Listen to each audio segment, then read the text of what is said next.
Good day folks, Sean here from Air Photography. So all that footage that I just shown at the beginning of this video was captured on the DJI Avata 2. For the most part, that's how I utilize my Avata, that's how I like to fly. I like to fly nice cinematic flights through forests, capturing close proximity shots, and just capture beautiful forest scenery. All of that footage was raw right off the camera, there was no grading done to it, and it was stabilized in GyroFlow.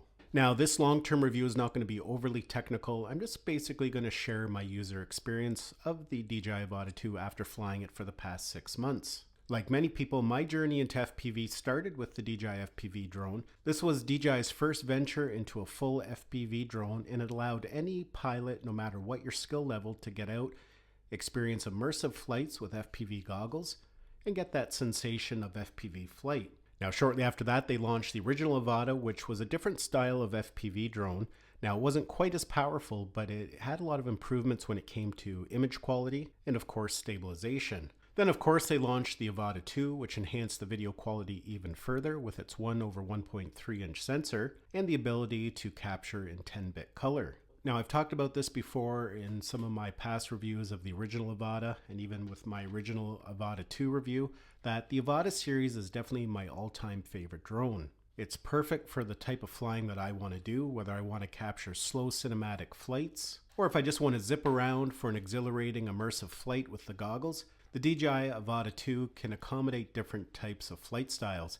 It even has manual, so if you're a person who prefers to fly in manual mode, full manual, you're able to do that as well. Now, of course, the camera capability is nowhere near something like the Air 3S, the new one that was just launched, or even the Air 3 or the Mavic 3 series. But for a lot of people, this is going to be the perfect drone. Just for the fact that you can still capture beautiful cinematic footage, but it can be a lot of fun just flying around whether you're capturing or not. Now, as for myself, as I mentioned earlier on, this is the perfect drone for me because I do like to fly in and around forests. I like to capture close proximity shots, fly through little openings. And a drone like this with its ducted guards makes those situations a little bit safer and a little bit easier to do. Something like the Mavic 3 or the Air 3 or even the Mini series have the props fully exposed. So if you get a little too close to a branch, most likely the drone is going to crash to the ground.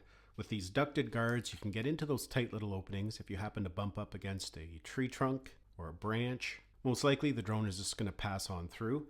If it does happen to fall to the ground, these things are actually pretty durable, unlike a traditional GPS drone, which can be a little bit fragile.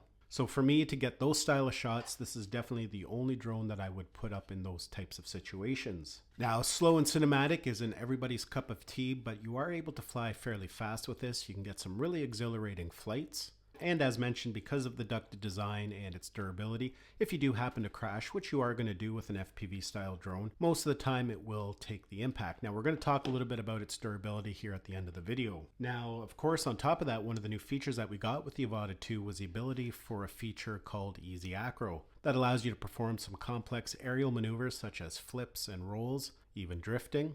We just actually got a new one called Power Loops not too long ago. So for those who have no interest to fly in manual mode, you can still have a lot of fun and get some interesting shots. Alongside the Avata 2, we got a new set of goggles, the Goggles 3, and this introduced a lot of new features such as defogging, which was really important. That was kind of a problem with the Goggles 2, they would fog up fairly easy. And we got those binocular cameras on the front that allowed for picture-in-picture to help you get a sense of your surrounding when you have the goggles on. Now, just like the original Avata, we have the option of flying the Avata 2 with an FPV style controller or the Motion 3 controller.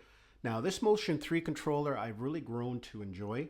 In fact, when I'm flying through forests and getting those slow cinematic shots, I'm always using my Motion 3. I find I just have a little bit more precision. Now, if I'm just flying around fast, zipping around, I definitely use the FPV controller, but I've really grown to like the Motion controller. In fact, it just works so well. It's easy to adjust the camera angle just by moving it up and down instead of having to use the scroll wheel here.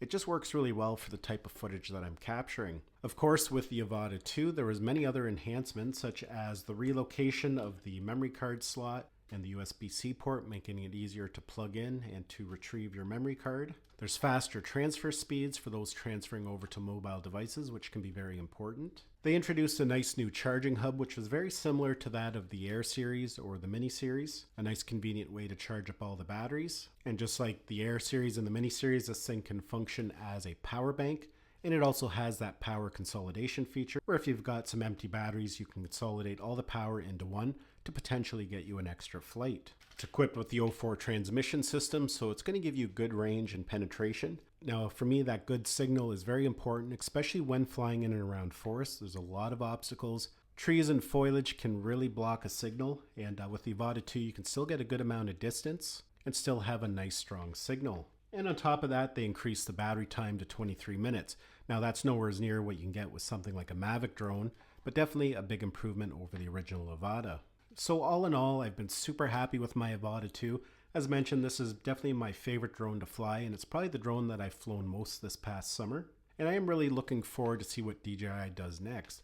Now, one thing that kind of was a step backwards with the Avata 2 over the original Avata was the repairability. With the original Avata, you could go on the DJI website or Amazon and order a new frame or these ducts if they got damaged, but you're not really able to do that with the Avata 2. So going forward with the Avata 3, I would love to see a completely modular design, completely repairable. It's very similar to what they did with the original Avata, where we can order these prop guards, frames, the GPS unit, a camera, even replace these motors. I think that would make people a little more confident with it, that they can repair it fairly inexpensively if they happen to crash it. So yeah, folks, that is my long-term review, 6-month long-term review of the DJI Avata 2. I'd love to hear your thoughts on it and what your user experience has been with it over the last couple of months since flying it.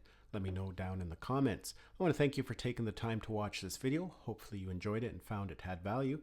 Thanks a lot, and we'll see you in the next one.